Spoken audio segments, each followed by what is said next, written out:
నమస్కారం అండి. నేను డాక్టర్ మోహన్ శ్రీనివాస్ మాట్లాడుతున్నానండి. నేను కార్డియాలజిస్ట్ని. సో ఎక్సర్సైజ్ అంటే ఏమిటి? ఎక్సర్సైజ్లో భాగంగా వాకింగ్ అనేది ఎక్సర్సైజా కాదా? సో నేను ఎవరికన్నా మీరు ఎక్సర్సైజ్ చేస్తున్నారంటే రెగ్యులర్గా చేస్తానండి, పొద్దున్నే రోజు గంటసేపు వాకింగ్ చేస్తానండి. సో ఈ మాట చెప్పినప్పుడు నేను వాకింగ్ అంటే ఎక్సర్సైజ్ కాదండి అని చెప్పాను అనుకోండి, చాలామందికి వాళ్ళకి ఏంటంటే కోపంగా రియాక్ట్ అవ్వడం నేను చూశాను. నేను ఇంతకాలం నేను చేస్తున్నాను, వాకింగ్ అంటే నువ్వు ఎక్సర్సైజ్ కాదంటావేంటి? సో ఒకటే క్వశ్చన్స్ చివరికి అడుగుతాం. వాకింగ్ వల్ల మీరు బరువు ఎంత తగ్గారు? బరువేం తగ్గలేదండి. నేను ఎన్నో ఏళ్ళగా వాకింగ్ చేస్తున్నాను తప్ప బరువు అయితే ఏం తగ్గలేదు. సో బరువు ఎందుకు తగ్గట్లేదు?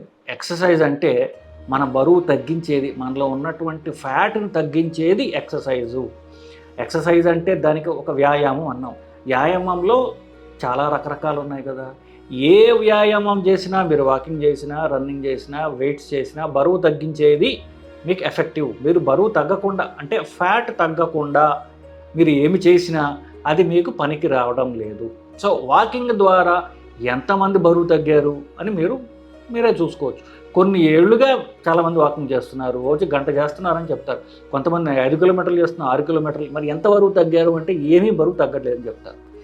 ఎందువల్ల తగ్గట్లేదు అంటే వాకింగ్ ద్వారా మన హార్ట్ రేట్ పెరగడం లేదు. హార్ట్ రేట్ పెరగడం ఇప్పుడు ఎక్సర్సైజ్ ఎఫెక్టివా కాదని ఎప్పుడు చెప్తామంటే, మన హార్ట్ గుండె కొట్టుకునే ఇదే మనం నడిచామనుకోండి, పని చేసామనుకోండి, మనం మనం ఎక్కువ ఎక్సర్సైజ్ అంటే బాడీకి పని చెప్పాం కదా, కాళ్ళకి వీటనికి పని చెప్పినప్పుడు దానికి శరీరానికి సహకరించడానికి, శరీరంలో ఉన్నటువంటి కాళ్ళకి వీటన్నికి రక్త ప్రసారం అందించడానికి గుండె ఎక్కువ పని చేయాలి. సో దాన్ని బట్టి మనం మెజర్ చేయొచ్చు. గుండె హార్ట్ రేట్ ఎంత ఎక్కువ పెరిగితే గుండెకి అంతా మనం స్ట్రెయిన్ పెట్టామని. అది కదా గుండె ఆరోగ్యం కదా మనకి నిజానికి ముఖ్యం. సో ఎక్కువ హార్ట్ రేట్ పెరగటం మంచిది, చెడు కాదు. హార్ట్ రేట్ పెరుగుతుంటే మనకి ఎక్కువ స్ట్రెయిన్ పెట్టామని. స్ట్రెయిన్ పడితేనే కదా వ్యాయామం వచ్చేది బేసికలీ. సో హార్ట్ రేట్ పెరగనప్పుడు మీరు చేసే ఎక్సర్సైజ్ ఏమాత్రం ఉపయోగం లేదు. హార్ట్ రేట్ ఎప్పుడు పెరుగుతుంది?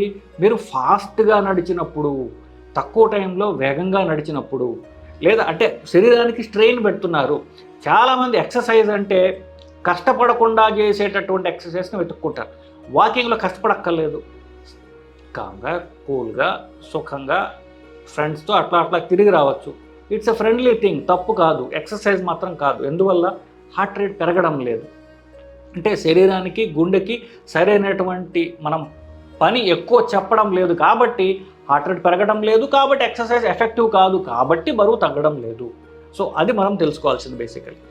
సో మరి హార్ట్ రేట్ ఎంత ఉండాలి? కొంతమంది హార్ట్ రేట్ మరీ పెరిగిపోతుందని భయం. దానికి ఒక ఫార్ములా ఉంది బేసికలీ. సో మీ 220లోంచి మీ వయసు తీసేస్తే ఎంత వస్తుందో నెంబరు, అది మీ మ్యాక్సిమల్ హార్ట్ రేట్ అనుకోండి. సో అది పెరుగుతుంది. మీరు వయసు పెరుగుతున్న కొద్దికి 220లోంచి మైనస్ తీసేస్తే వచ్చే ఫిగర్ ఏదైతే ఉందో తగ్గుతూ ఉంటుంది.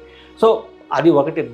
నెంబర్లో మీరు కనీసం 80% అంటే అది మ్యాక్సిమల్ హార్ట్ రేటు. దాంట్లో మరి ఇప్పుడు ఫుల్ హార్ట్ రేట్ వచ్చేసింది అనుకోండి, వెంటనే అలసిపోతారు, మీరు గుండె అలసిపోతుంది, ఆగిపోతారు. సో ఫుల్గా హార్ట్ రేట్ రాకూడదు. ఈ మ్యాక్సిమల్ హార్ట్ రేట్ ఏదైతే ఉందో 220 మైనస్ ఏజ్ అయితే ఉందో దాంట్లో 60 to 80% మెయింటైన్ చేసుకుంటూ మీరు ఎక్సర్సైజ్ చేస్తే మీరు ఎక్కువసేపు మీరు ఎక్సర్సైజ్ చేయగలరు అనేది అది ఏరోబిక్ జోన్ అంటారు. ఆ ఏరోబిక్ జోన్లో మీరు ఎక్సర్సైజ్ మ్యాక్సిమల్ ఎఫెక్టివ్గా ఉంటుంది, ఎక్కువసేపు చేయగలరు. తద్వారా మీ ఫ్యాట్ బర్నింగ్ కూడా ఎక్కువ ఉంటుంది. మీ బాడీ ఎక్కువ స్ట్రెయిన్ అవుతుంది. ఎక్కువ స్ట్రెయిన్ అయితే ఫ్యాట్ బర్నింగ్ ఎక్కువగా ఉంటుంది, బరువు ఫాస్ట్గా తగ్గుతారు. షుగరు, బీపీ, కొలెస్ట్రాల్ ఇట్లాంటివన్నీ కూడా రివర్స్ అవుతాయి. హార్ట్ అటాక్లు వచ్చినా, స్టెంట్లు చేసుకున్న, బైపాస్లు చేసుకున్నా కూడా మీ గుండె గట్టి పడుతుంది, బలం దానికి చేకూరుతుంది. సో మళ్ళీ ఫైనల్గా చెప్తే వాకింగ్ వల్ల మీకు బరువు తగ్గవచ్చు. ఎలా తగ్గచ్చు? వాకింగ్ చేసేటప్పుడు కోర్స్ ఇప్పుడు రోజుకి అరగంట నడుస్తున్నా, రోజు గంటన్నర నడు అని చెప్పడం ఈజీ. అంత టైం స్పెండ్ చేయగలిగి మీరు ఉండాలి కదా. సో మీరు ముందు ఒక టైం డిసైడ్ చేసుకోండి. రోజుకి ఇంతసేపు నేను ఎక్సర్సైజ్ చేస్తాను పెట్టుకున్నారనుకోండి, ఆ టైంలో మీరు మొదలుపెట్టి ఫస్ట్ నడుస్తుంటారు. తర్వాత ఏం చేస్తా మీకు అలవాటు అయిపోతుంది. అప్పుడు మీరు స్పీడ్ పెంచుతారు. అంత మీరు టైం పెంచలేరు కాబట్టి ఆ టైంలో చేసే వాకింగ్లో స్పీడ్ పెంచండి. కొంచెం వేగంగా నడిచే ప్రయత్నం చేయండి.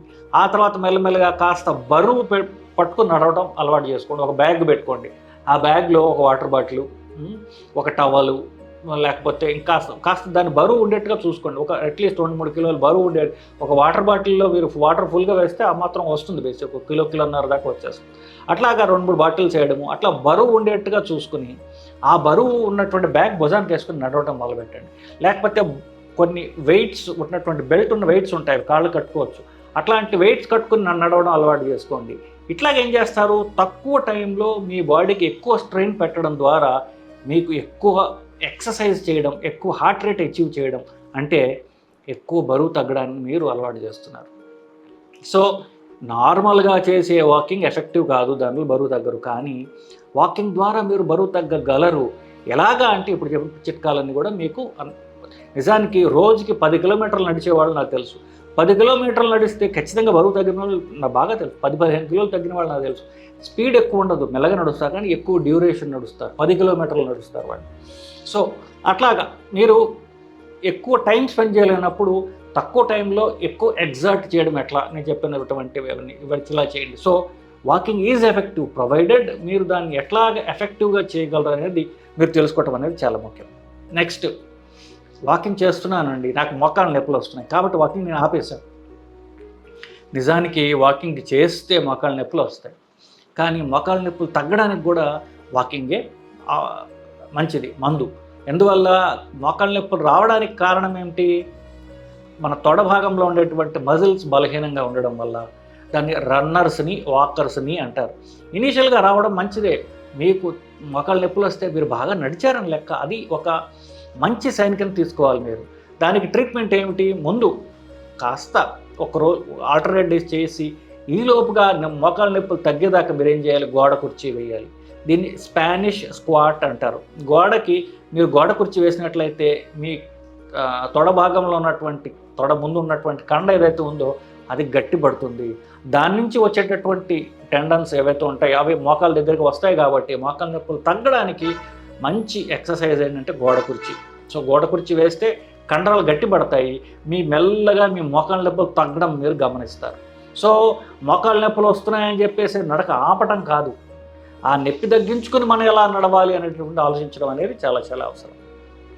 సో ఫైనల్గా టూకీగా చెప్పాలి అంటే వాకింగ్ ద్వారా మీరు బరువు తగ్గగలరు.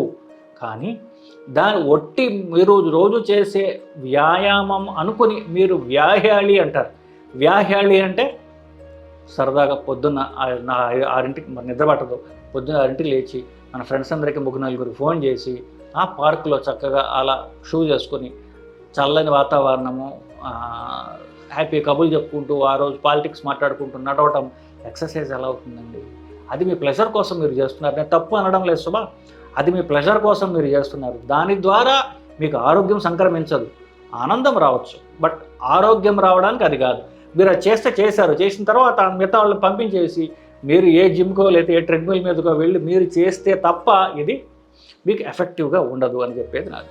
సో వాకింగ్ చెయ్యండి, కానీ డ్యూరేషన్ అయినా పెంచండి, తక్కువ డ్యూరేషన్లో ఇంటెన్స్గా అయినా చేయండి, లేదా వాకింగ్ కొంత చేసి వాకింగ్ అలవాటైన తర్వాత మెల్లగా జాగింగ్, రన్నింగ్ మీరు అలవాటు చేసుకున్నట్లయితే ఇది మీకు నిజంగా ఎఫెక్టివ్ ఎక్సర్సైజ్ అవుతుంది తప్ప మామూలుగా కష్టపడకుండా చేసే వాకింగు టైం వేస్ట్ తప్ప శరీరానికి ఎలాగో ఉపయోగపడదు అనేటటువంటిది నా అభిప్రాయం అండి.